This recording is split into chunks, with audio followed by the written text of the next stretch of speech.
Sir এখন তো আর ব্যস্ত না। আমি কিন্তু স্যার আন্দোলনে ছিলাম না স্যার। নিজের যান বাঁচানো ফরজ। তুমি কোথায় ছিলে? হ্যালো। আসসালামু আলাইকুম। স্যার ভালো আছেন? স্যার চিনতে পারছেন আমাকে? বলো। চিনতে পারছেন আমাকে? হ্যাঁ, চিনছি। স্যার মেঘলা। বুঝছি। ও আচ্ছা, চিনতে পারছেন। ভালো আছেন স্যার? স্যার নেট মনে প্রবলেম, কথা বুঝতেছি না আপনার। নেট একটু প্রবলেম সবাই জানে। জি জি জি জি, এর জন্য তো কথা বুঝতে আসতেছে না আপনার। আমি তো তোমার কথা শুনতেছি। কিন্তু আপনার কথাগুলো কেটে কেটে আসতেছে। এটা নেটের প্রবলেম। আমি জি জি জি, হ্যাঁ নেটের প্রবলেম। আর বাঙালি এমন একটু সমস্যা করে। আপনার তো আবার গ্রামীণ সিম, আমার হচ্ছে আবার বাঙালি সিম। বাঙালি এমনিতে একটু প্রবলেম করে। তো স্যার ভালো আছেন তো? আপনার সাথে তো অনেকদিন যাবত যোগাযোগ হয় না। সেই হ্যাঁ ব্যস্ত আপনি এর জন্য।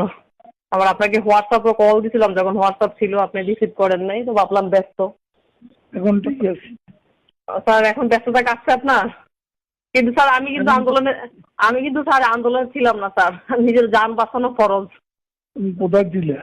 আমি স্যার বাসায় ছিলাম, এই আন্দোলনে আমি না, নিজের যান বাঁচানো আগে ফরজ। যেটা পিএম ভালো মনে করবে সেটাই করবে, এইগুলো আন্দোলনে ফাও আন্দোলন কেন করবো আমি? যান বাঁচানো ফরজ। আচ্ছা, ও মাই গড, এই আন্দোলনে নাই। এই জায়গায় গিয়া। বাড়িতে গেলে না?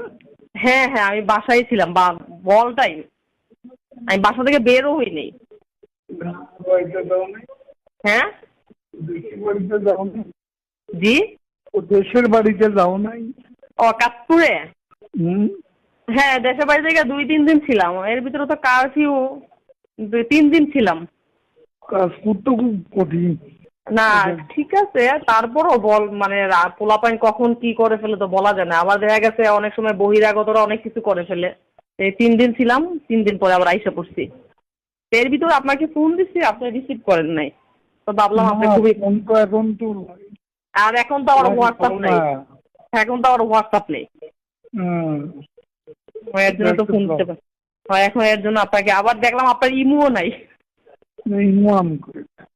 হ্যাঁ সেই জন্য ভাবলাম একটু নাম্বারে কল দিই আপনাকে। তো স্যার ব্যস্ততা কাটছে তো এখন না? আমি বলবো না। হ্যাঁ। কথা হবে পরে। স্যার এখন তো আর ব্যস্ত না।